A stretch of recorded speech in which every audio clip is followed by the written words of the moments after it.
Luke Littler did not just win the 2026 World Matchplay. Champion is now the back-to-back world. He produced numbers that should not belong in a major final, broke a record from the era of Phil Taylor, and left the rest of professional darts facing an uncomfortable question. What happens when the best player in the world is still getting better? In Blackpool, Littler beat Gerwyn Price 18 legs to 9. His average was 111.53.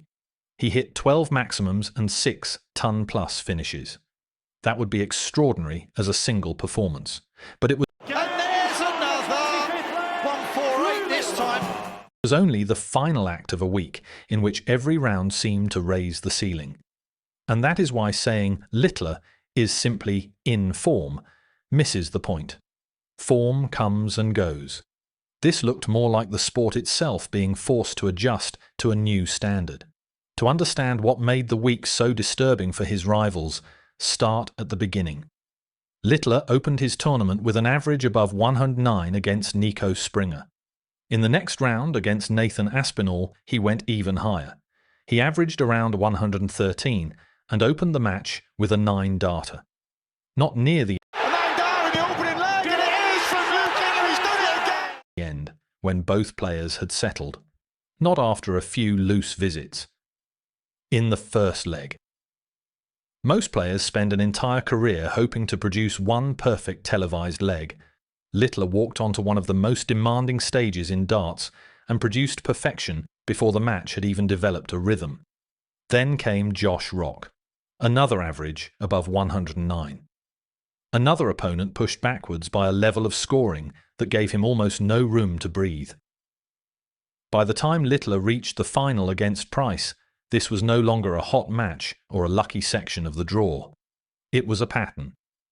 Across the tournament, he hit 66 180s. That broke the record of 64 he had set himself the previous year. Think about what that means. The player who had already created the benchmark returned 12 months later and erased it. This is the first reason Littler appears to have broken darts. His own past performances are becoming the records he has to chase. But the number that changed the historical comparison was not 66. It was the standard he sustained across the entire event. His tournament average moved beyond a World Matchplay benchmark associated with Phil Taylor, the man whose dominance once made major titles feel almost pre-decided. Comparing different eras is never clean. Equipment changes. Tournament fields become deeper. Schedules expand. Statistics are recorded and discussed differently. Phil Taylor built his legacy over decades, winning with a consistency Littler has not had time to match. So no, 1 week does not make Littler greater than Taylor. But it does remove one comforting argument. Until now, people could say Littler was producing spectacular moments without yet touching the sustained tournament levels of the greatest era in darts. Blackpool weakened that defence. Littler did not flash brilliance for 10 minutes. He carried it through round after round and finished with his best statement on the final night. That consistency changes the pressure on everyone standing opposite him. A professional can survive one explosive visit. He can survive a missed double, or even a 9-darter if the match is long enough. What becomes almost impossible is surviving an opponent who keeps returning with 140, 180, 140, and then checks out before you receive another chance. Against that rhythm, a normal mistake becomes fatal. A score of 100 feels weak. A missed dart at double feels like surrender. Players begin forcing the moment because waiting for Littler to cool down no longer feels like a strategy. Gerwyn Price actually played well in the final. He averaged just under 105, a level that wins major matches against almost anyone. Yet the score was 18-9. That gap is the frightening part. Littler did not need his opponent to collapse. He made an elite performance look insufficient. And Blackpool was not an isolated trophy. By that point in 2026, Littler had already defended his world championship, beating Gian van Veen 7-1 in the final. He had won the World Masters. Achter deze tweede wereldtitel van Luke. He had taken the UK Open. At the O2, he survived a last-leg Premier League final against Luke Humphries, winning 11-10 after another match played at a level above 111. Then he defended the World Matchplay. This to win the Premier League of darts, and of course he does. Different formats, different venues, short matches, long matches, sets and legs. The same winner.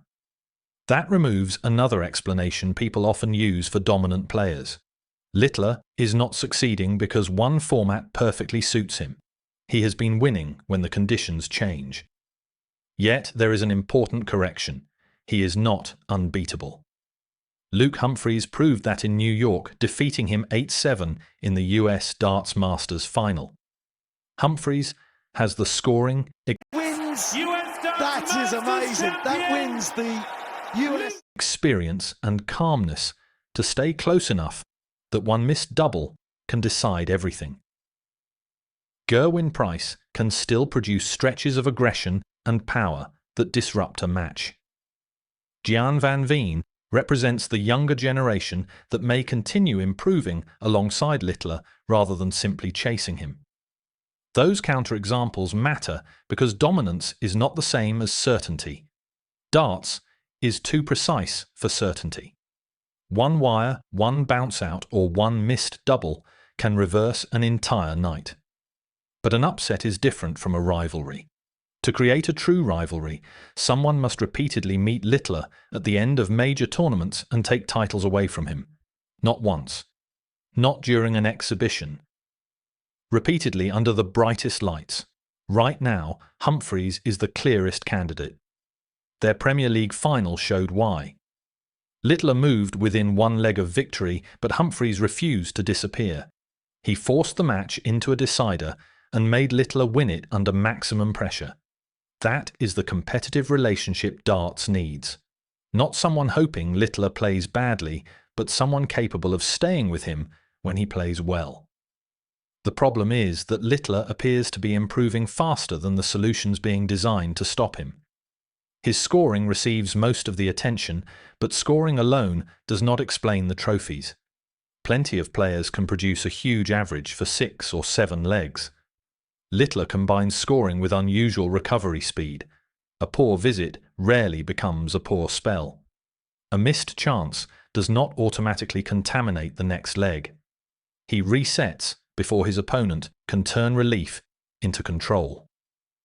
That may be his most valuable ability. Pressure in darts is cumulative. Every missed double adds weight to the next one. Every lost leg makes the target look slightly smaller. The greatest players interrupt that process. Littler often behaves as if the previous dart no longer exists. At 19, he already looks comfortable carrying expectations that damaged far more experienced professionals. He is expected to win every event. Every loss becomes news.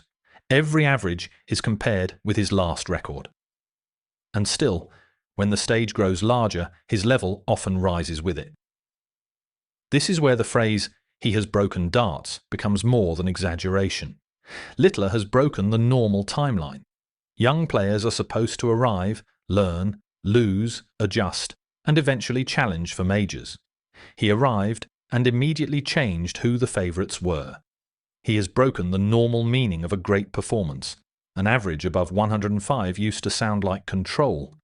Against Littler in Blackpool, it produced a 9-leg defeat, and he has broken the normal comparison. The question is no longer whether he can become the best player of his generation.